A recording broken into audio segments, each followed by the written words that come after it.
bilyon-bilyong pera ng Pogo. Sandamukal na salapi ang natutuklasan sa mga bangkong gamit ng mga sindikato. Mula nang ni-raid ang Pogo sa Bamban, marami ang nasakot, matataas na politiko at mga tauhan sa munisipyo. Karamihan ay yumaman ng bundok. Ang hindi maunawaan ng marami ay kung saan ba nanggagaling ang pera ng mga offshore gaming operators at halos hindi na mabilang ang kwartang panampal sa mukha ng mga korap na opisyal.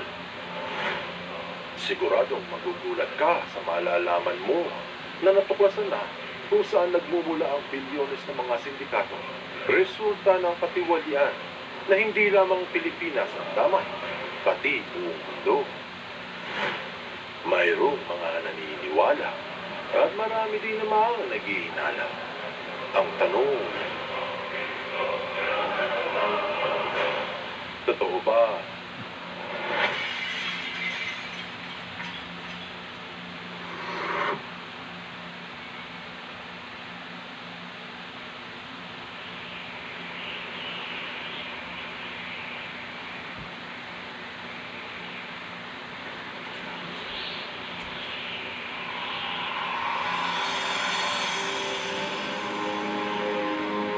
Ang kaso ni dating Mayor Alice Leal Guo ay nagbabag at naglalagablab.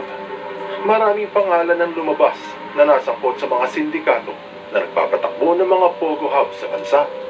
Napagalaman na may halos 40 bank account si Guo sa mga siyam na bangko at sumobra sa 4 na bilyong piso ang nagawang transaksyon sa loob ng ilang taon. Tapos ang bangko ng kanyang farm kung saan daw siya lumaki ay nagsagawa ng 17 bilyong pisong transaksyon. Ang bangko ng Hongsheng nagsagawa ng sobra sa 3 bilyong pisong transaksyon. Sa babuyan ni Mayor, 8 milyong piso ang naging transaksyon sa loob ng ilang taon. Mapapansin na bilyong-bilyong piso ang perang kumikilos. Ito yung mga natagpuan na direktang kasama ang pangalan ni Mayora, bukod pa sa mga hindi pa natin napag-aalaman.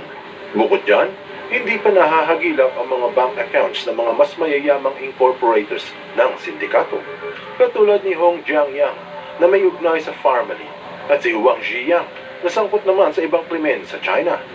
Ang halaga ng pagpapagawa sa Pogo sa Bamban ay pinaniniwala ang aabot sa 6 na bilyong piso. Paano pa kaya yung mas malalaking Pogo Hub katulad ng nasa Cavite? Kaya marami ang nagtatanong kung saan ba nanggagaling ang sandamukal na pera ng mga sindikato. Kung sumusubaybay ka sa teleserye ni Alice Guo, ngayon, malalaman mo. Saan kumukuha ng kwarta ang mga sindikatong inchik? Hindi maaaring kita lamang sa illegal na droga. Dahil kung ganun, siguradong matutunugan ng otoridad ang napakalaking bentahan nito. Kung sa sugal naman, masyadong malaki ang perang sangkot kahit palaging panalo ang sugalan. Bukod dyan, sa China madalas ang bagsak ng pera mula sa mga Pogo at may limita ang halaga ng perang pwedeng ilabas sa bansa. Ilang libong renminbi lang. Kaya talagang palaisipan ito sa mamamayan. Pati sa Senado, hindi rin matunto ng mga senador ang paper trails ng bilyong-bilyong salapi ng Pogo. Totoo na sa money laundering na itatago ang pera. Pero, hindi nito nasasagot ang tanong kung saan ang gagaling. Sa kasalukuyan ay, unti-unting bumabagsak ang mga negosyo sa China, katulad ng paglagapak ng isa sa pinakamalaking pinagkakakitaan sa bansa, ang real estate. Milyon-milyon ang nawalan ng trabaho. At ayon sa Asia Financial, yung mga kagagraduate lang ay umaalis sa syudad dahil sa kawalan ng trabaho. Ilan sa mga dahilan nito ay ang paglisa ng ilang dayuhang kumpanya paalis ng China at ang pagsarado ng ilang libong negosyo dahil sa mga lockdowns. Mahirap pumanap ng trabaho ngayon sa mga syudad. Walang pagkakakitaan, mabagal ang ekonomiya at walang pera. Gayunpaman, saan nakuha ng pansustento ang 1.4 bilyong mga inchik? Kailangan tugunan kung ayaw ng mga komunista ng pag-aalsa.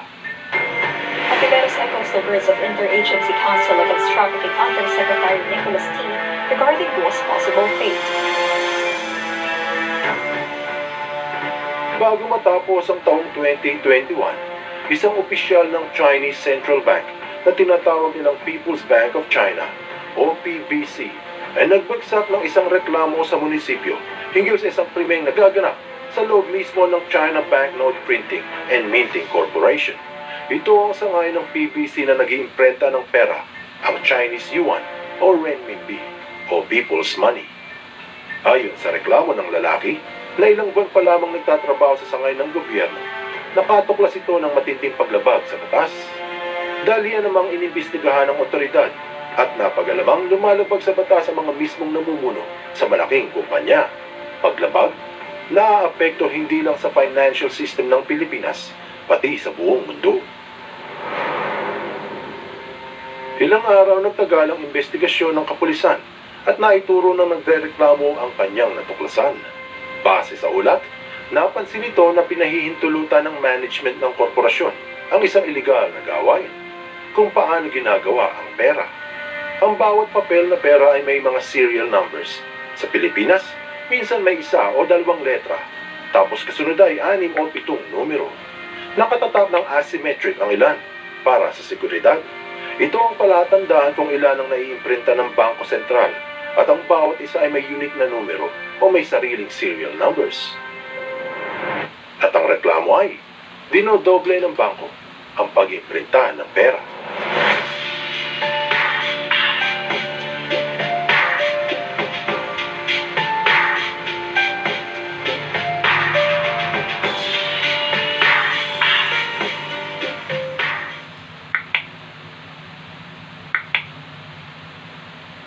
Ano ang kinalaman nito sa Pilipinas?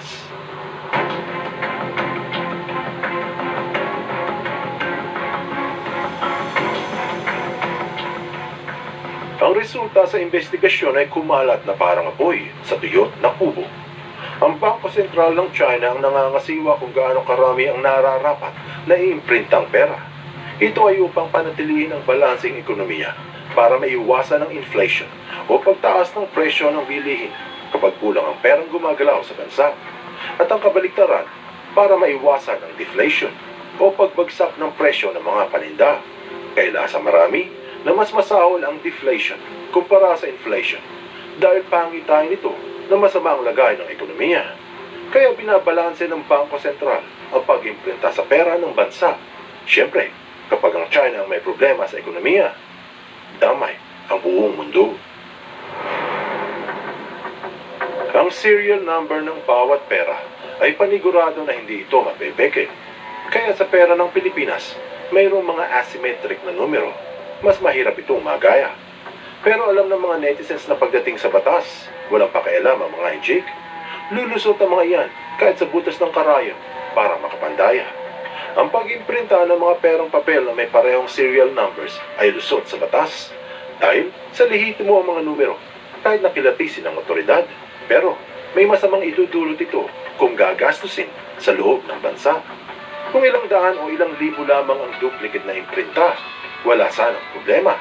Madali na itong masipat at alisin. Yan ay kung gusto nilang alisin. Pero hindi, ayon sa reklamo, 2 trilyong yuan ang iligal na dinoble.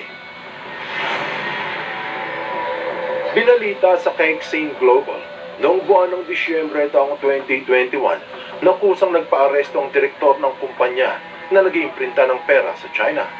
Ayon sa China Daily, si Chen Yaoming ay iimbestigahan dahil sa serious violation of party discipline and law, isang mabigat na paratang. At sumabog ang balita sa China at natunugan ng mga netizens doon. Sa China Daily, pinahayag na ang dating board of director ng Banknote Printing Corporation ay iniimbestigahan. Inulat din na isa pang opisyal ng bangko ang tinanggal, si Heilin, ang deputy secretary ng kumpanya. Kung 2 trilyong yuan ang dinoble o sobra sa 300 bilyong dolyares sa pesos ay aabot ito ng 18 trilyong piso. Dahil sa may nagsumbong at natunugan rin ng mamamayan, napilitan ng gobyerno na imbestigahan ito kahit na ang bangko ng China ay hawak nila.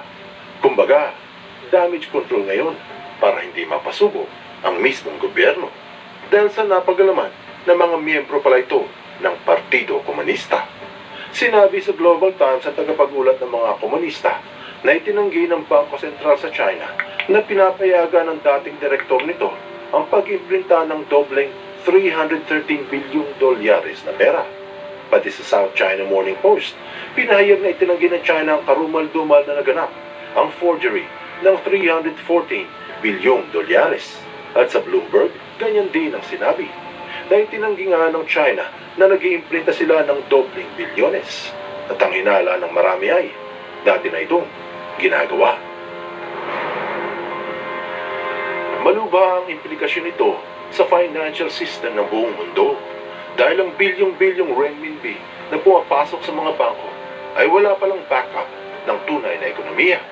Isa pa, ang doble-dobleng trilyones ay madaling palitan kahit waldasin pa ng mga sindikatong hawak ng partido. Magpapagawa na lang sila uli. Pero hindi nila gagamitin sa loob ng bansa para makaiwas sa deflation.